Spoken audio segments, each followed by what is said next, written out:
June মাস থেকে আমরা 30টি রাজনৈতিক দলের সঙ্গে একত্রে বসে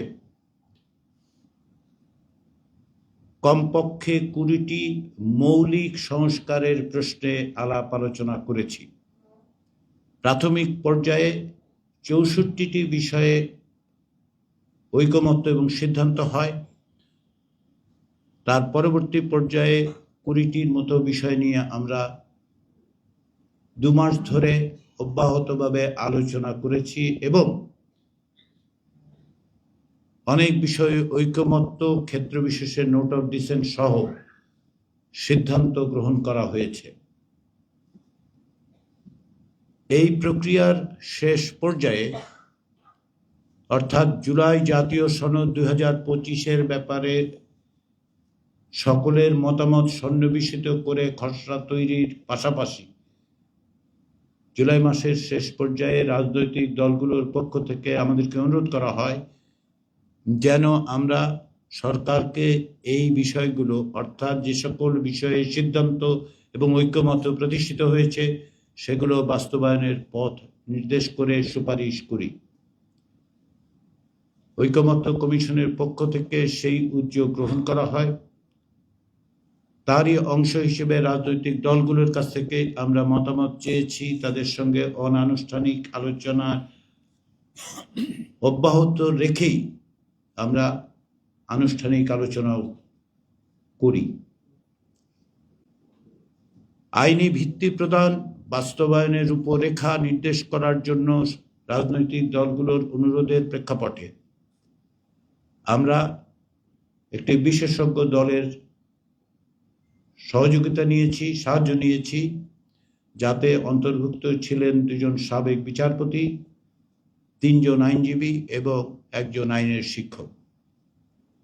রাজনৈতিক দলগুলোর মতামত, বিশেষজ্ঞদের মতামত, আমাদের কমিশনের সম্মানিত সদস্যদের অভিজ্ঞতা এবং আন্তরিকতার প্রেক্ষাপটে আমরা সুপারিশগুলো তৈরি করেছি। এই সুপারিশগুলোর লক্ষ্য হচ্ছে জুলাই জাতীয় সনদ 2025 যেন একটি আইনি ভিত্তি পায়, ভবিষ্যতের পথরেখা হিসেবে যে সমস্ত বিষয়ে সিদ্ধান্ত এবং ঐকমত্য হয়েছে সেগুলো যেন বাস্তবায়িত হয়। ইতিমধ্যে আপনারা এও দেখেছেন যে জুলাই জাতীয় সনদ 17 অক্টোবর স্বাক্ষরিত হয়েছে এবং রাজনৈতিক দলগুলোর পক্ষ থেকে সুস্পষ্ট ভাষায় দ্ব্যর্থহীনভাবে এই অঙ্গীকার করা হয়েছে যে তারা এগুলো বাস্তবায়ন করার জন্য অঙ্গীকারাবদ্ধ হলেন। আমরা সেই প্রেক্ষাপটেই জুলাই জাতীয় সনদে অন্তর্ভুক্ত সুপারিশগুলোকে সরকার কিভাবে বাস্তবায়িত করতে পারে সেজন্য আমরা সুপারিশ দিয়েছি। আমাদের সুপারিশের প্রধানত 3টি ভাগ আছে। প্রথমটি হচ্ছে যে সকল বিষয়ে সাংবিধানিক বিষয় সংশ্লিষ্ট নয় সে সমস্ত বিষয়ে সরকার যেগুলো অধ্যাদেশের মাধ্যমে যা বাস্তবায়ন করতে পারেন সেটা যেন অবিলম্বে সরকারের পক্ষ থেকে সে সমস্ত বিষয় বাস্তবায়িত করা হয়। দ্বিতীয় বিষয়টি হচ্ছে এর মধ্যে সুপারিশের অনেক কিছুই আছে যেগুলো সরকারি নির্দেশ এমনকি অফিস অর্ডার দিয়েও বাস্তবায়ন করা সম্ভব, সেগুলো যেন সরকার দ্রুততার সঙ্গে বাস্তবায়ন করেন। এই দুটো বিষয়ে রাজনৈতিক দলগুলোর মধ্যে ঐকমত্য কমিশনের সঙ্গে অংশগ্রহণকারী রাজনৈতিক দলগুলোর মধ্যে কোনো রকম ভিন্ন মত নেই এবং এটা আলোচনার মধ্য দিয়ে যখনই ঐকমত্য প্রতিষ্ঠিত হয়েছে আমরা সেটা সরকারকে অবহিত করেছি। পাশাপাশি আজকে আমাদের পক্ষ থেকে যে সুনির্দিষ্ট সুপারিশ দেওয়া হয়েছে সেখানে আমরা এগুলো চিহ্নিত করে দিয়েছি, কোনগুলো অধ্যাদেশের মাধ্যমে, কোনগুলো অফিস অর্ডারের মাধ্যমে করা যাবে। রাজনৈতিক দলগুলোর সাথে আলোচনার ক্ষেত্রে আমরা লক্ষ্য করেছি যে সাংবিধানিক বিষয়গুলোতে অনেক বিষয়ে ঐকমত্য আছে, কিছু বিষয়ে ভিন্নমত আছে। এই সংবিধান সংশ্লিষ্ট বিষয়গুলোকে বাস্তবায়নের একটি আইনি ভিত্তি প্রদান এবং বাস্তবায়নের পথ নির্দেশ করার জন্য আমরা আমাদের তৃতীয় সুপারিশে কিভাবে এগুলোকে বাস্তবায়নের পথে অগ্রসর হওয়া যায় তার সুপারিশ করেছি। সংবিধান সংশ্লিষ্ট 48টি বিষয়ের ব্যাপারে আমরা সরকারকে পরামর্শ দিয়ে বলেছি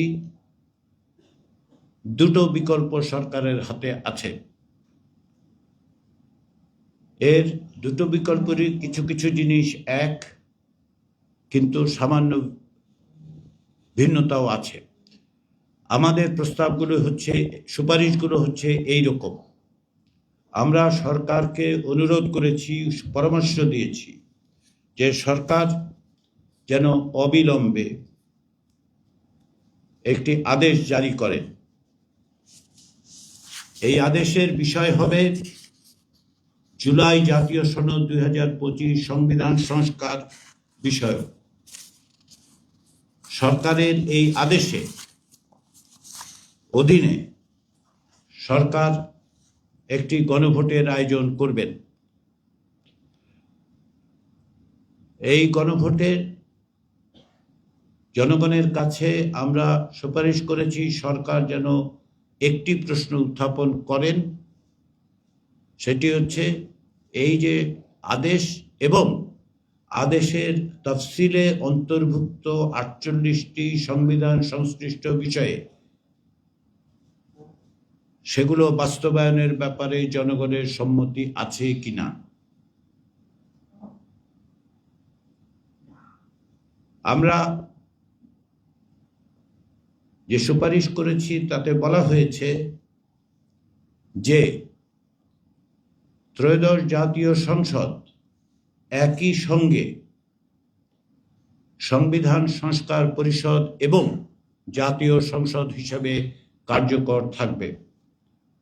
তবে সংবিধান সংস্কার পরিষদ কার্যকর থাকবে 270 দিন।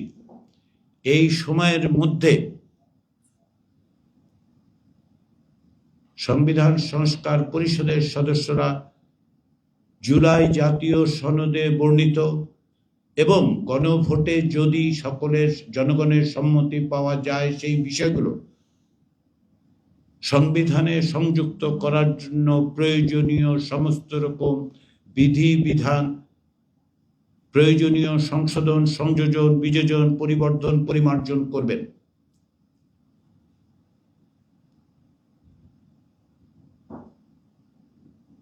এরপরে যেটা আমরা বলেছি সেটি হচ্ছে একটি অন্যতম বিষয় হচ্ছে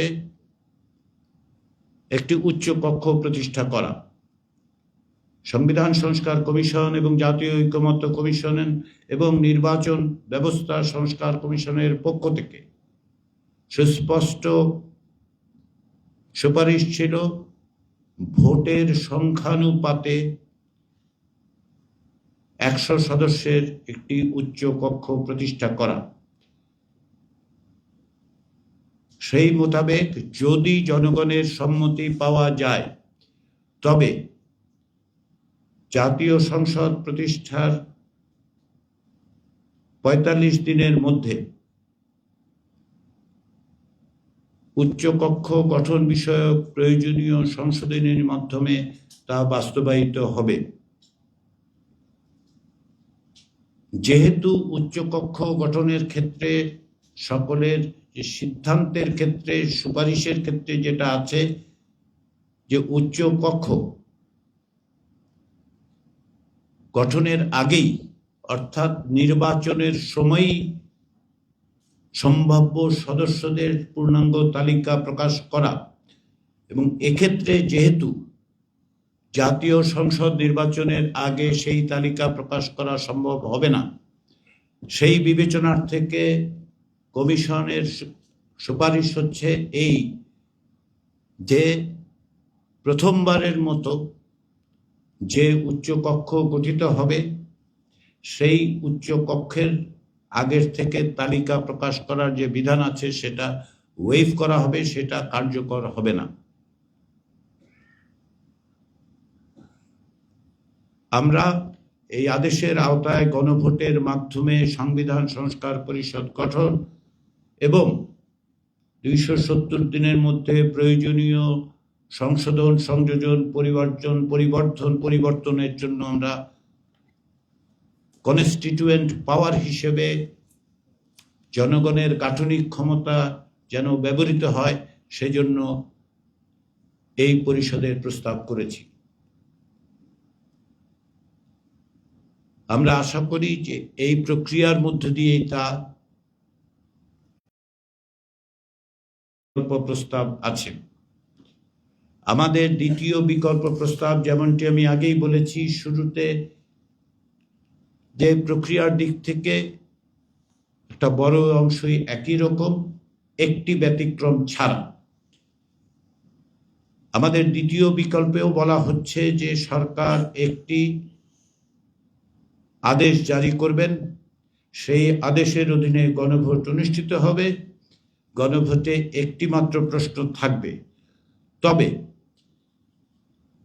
ওই আদেশের তফসিলে যে 48টি বিষয় আছে সেগুলো অন্তর্বর্তী সরকার সেগুলোকে বিল আকারে প্রস্তুত করেও জনগণের সামনে উপস্থাপন করতে পারেন। যখন বিল হিসাবে উপস্থাপিত হবে এবং গণভোটের মধ্য দিয়ে যদি জনগণের সম্মতি লাভ করা যায়, তবে ওই বিলটি সংবিধান সংস্কার পরিষদের কাজে সহযোগিতা করবে। এটা কোনো অবস্থাতেই কেবলমাত্র তাদের গ্রহণের জন্য দেয়া হবে না, তাদেরকে দেয়া হবে এটি যেন তাদের কাজের সহযোগিতা করে। অর্থাৎ সংবিধান সংস্কারের জন্য যে পরিষদ তৈরি হবে, সেই পরিষদ জুলাই জাতীয় সনদের স্পিরিটকে ধারণ করে প্রয়োজনীয় সংবিধানের প্রয়োজনীয় সংশোধন, সংযোজন, পরিবর্তন করতে পারবেন। তবে এই বিল যেহেতু জনগণের দ্বারা যদি অনুমোদিত হয়, তবে এটি তাদের সাহায্য করবে। এই বিলগুলো, অর্থাৎ এই বিলটি, এই যে প্রয়োজনীয় সংশোধনের, সংযোজনের যে বিষয়গুলো জনগণের দ্বারা সম্মত হবে, যদি সংবিধান সংস্কার পরিষদ 270 দিনের মধ্যে তাদের দায়িত্ব সম্পাদন করতে না পারেন, তাহলে গণভোটে পাশ হওয়া বিলটি স্বয়ংক্রিয়ভাবে, অর্থাৎ আপনি সংবিধানের সংশ্লিষ্ট অনুচ্ছেদগুলোকে প্রতিস্থাপন করবে। 270 দিনের দায়িত্ব পালনের পর সংবিধান সংস্কার পরিষদ তার কার্যক্রম সমাপ্ত করবে।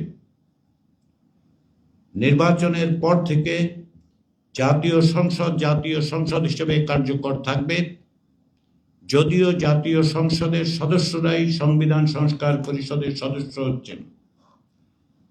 তথাপি আমরা প্রস্তাব করেছি জাতীয় সংসদের সদস্যরা একাধিক ক্রমে জাতীয় সংসদের সদস্য হিসেবে এবং সংবিধান সংস্কার পরিষদের সদস্য হিসেবে আলাদাভাবে শপথ গ্রহণ করবেন। সংবিধান সংস্কার পরিষদ তার নিজস্ব রুলস অফ প্রসিডিওর তৈরি করবে। সংবিধান সংস্কার পরিষদ জাতীয় সংসদের যিনি স্পিকার হবেন, তিনি সংবিধান সংস্কার পরিষদের সভাপতিত্ব করবেন। তার অনুপস্থিতিতে ডেপুটি স্পিকার ওই পরিষদের সভায় সভাপতিত্ব করবেন। তাদের উভয়ের অনুপস্থিতিতে সংস্কার পরিষদে গঠিত সভাপতি প্যানেল থেকে ওই পরিষদের বৈঠকে সভাপতিত্ব করবেন। আমাদের দৃঢ় বিশ্বাস যে সংবিধান সংস্কার পরিষদ তাদের দায়িত্ব পালনে সক্ষম হবেন এবং কোনো অবস্থাতেই এমন পরিস্থিতির সূচনা হবে না যে সরকারের দেয়া বিলগুলোকে স্বয়ংক্রিয়ভাবে বাস্তবায়িত করতে হবে। আমরা এটা আস্থা রাখতে চাই, আমরা এটাতে আস্থা রাখি, আমরা দৃঢ়ভাবে বিশ্বাস করি যে বাংলাদেশের রাজনৈতিক দলগুলো এবং বাংলাদেশে যারা জনগণের ভোটে নির্বাচিত প্রতিনিধি হিসেবে একটি গণতান্ত্রিক বাংলাদেশের যাত্রার সূচনায় তাদের ভূমিকা রাখবেন, তারা এই দায়িত্ব পালনে অকুণ্ঠিত থাকবেন, সফল হবেন এবং বাংলাদেশকে একটা নতুন পথের দিকে অগ্রসর করবেন। সেই বিবেচনার থেকেই আমরা দুটো প্রস্তাব দিয়েছি, দুটো বিকল্প হিসেবে উপস্থাপন করেছি। আমরা সরকারকে আজ সকালে আমাদের প্রস্তাবের বিস্তারিত দেওয়ার পর অনুরোধ করেছি যত দ্রুততার সঙ্গে সম্ভব যেন তারা এই বাস্তবায়ন প্রক্রিয়ার সূচনা করে। আমরা আশা করি তারা সেটা করবেন। জাতীয় ঐকমত্য কমিশনের পক্ষ থেকে আমি এবং কমিশনের সকল সদস্য, সর্বোপরি ঐকমত্য কমিশনের প্রধান অধ্যাপক মোহাম্মদ ইউনূসের পক্ষ থেকে আমি প্রতিটি রাজনৈতিক দলের কাছে কৃতজ্ঞতা প্রকাশ করছি, আন্তরিকভাবে ধন্যবাদ প্রকাশ করছি। এই কারণে প্রায় 9 মাসেরও বেশি সময়ের এই প্রক্রিয়ায় তারা যে আন্তরিকতা প্রদর্শন করেছেন, যে সহযোগিতা করেছেন, যে দৃঢ়তার সঙ্গে সুচিন্তিতভাবে অগ্রসর হয়েছেন, তা এদেশের ইতিহাসে অভূতপূর্ব, দক্ষিণ এশিয়ায় নিশ্চিতভাবে অভূতপূর্ব এবং বৈশ্বিকভাবে তারা একটি উদাহরণ সৃষ্টি করেছেন। তার জন্য, এই কৃতিত্বের জন্য তারা আমাদের সকলের সাধুবাদ প্রাপ্য। আমি এই সুযোগে ধন্যবাদ জানাই জাতীয় ঐকমত্য কমিশনের প্রত্যেকটি সদস্য, যারা সমস্ত রকম বিভিন্ন রকম দায় দায়িত্ব নিজেদের অন্যান্য ব্যক্তিগত কাজ ছেড়ে হলেও এই কমিশনের দায়িত্ব পালনের ক্ষেত্রে নিষ্ঠার সাথে সময় দিয়েছেন। আমি ধন্যবাদ জানাতে চাই আমাদের যে বিশেষজ্ঞ প্যানেল, যারা আমাদের যখনই প্রয়োজন হয়েছে তখনই আমাদেরকে সহযোগিতা করেছেন, যুক্ত হয়েছেন, মতামত দিয়েছেন। আমি ধন্যবাদ জানাতে চাই আমাদের এই কাজের সঙ্গে যে গবেষকরা যুক্ত ছিলেন তাদের প্রতি। সবশেষে আমাদের কার্যালয়ে যে সমস্ত কর্মকর্তা এবং কর্মচারী এই প্রক্রিয়ার সঙ্গে যুক্ত থেকে প্রতিদিন, এমনকি সাপ্তাহিক ছুটির দিন, সরকারি ছুটির দিন, এগুলো সত্ত্বেও নিষ্ঠার সঙ্গে, আন্তরিকতার সঙ্গে, একাগ্রতার সঙ্গে তাদের দায়িত্ব, সকলের কাছে আমি ব্যক্তিগতভাবে এবং কমিশনের পক্ষ থেকে কৃতজ্ঞ। এই প্রক্রিয়ার সঙ্গে যুক্ত হওয়ার ক্ষেত্রে আমাদের এখানে উপস্থিত সকল সদস্যই প্রকৃতপক্ষে গত বছর অক্টোবর মাস থেকেই যুক্ত আছেন। এই সময়ে সংবিধান সংস্কার কমিশনের দায়িত্ব পালনকালে এবং জাতীয় ঐকমত্য কমিশনের সহসভাপতির দায়িত্ব পালনকালে এদেশের গণমাধ্যমগুলো যে দায়িত্বশীল আচরণ করেছেন, আপনারা যে সহযোগিতা করেছেন, আপনাদের পক্ষ থেকে যে সাহায্য আমরা পেয়েছি, সেটা কোনোভাবেই, কোনো ভাষায়, কোনো শব্দ দিয়ে প্রকাশ করা যাবে না। ঐকমত্য কমিশনের কাজের স্বচ্ছতা নিশ্চিত করার ক্ষেত্রে আপনাদের ভূমিকা ছিল সর্বাগ্রে। বাংলাদেশের মানুষের কাছে, জনগণের কাছে এই ঐতিহাসিক প্রক্রিয়াকে আপনারা যেভাবে উপস্থাপন করেছেন, তাদের যুক্ত করেছেন, তার জন্য আমি সমস্ত গণমাধ্যমের কর্মীদের, সমস্ত গণমাধ্যমকে ধন্যবাদ জানাই। পাশাপাশি দ্বিতীয় পর্যায়ের এবং তৃতীয় পর্যায়ের আলোচনার সময় বাংলাদেশ টেলিভিশনের পক্ষ থেকে সরাসরি প্রচার কার্যের সঙ্গে যারা যুক্ত ছিলেন, কর্মকর্তা, কর্মচারী এবং প্রকৌশলীরা, তাদের প্রত্যেককে আমি ধন্যবাদ জানাই। কমিশনের পক্ষ থেকে সবাইকে ধন্যবাদ।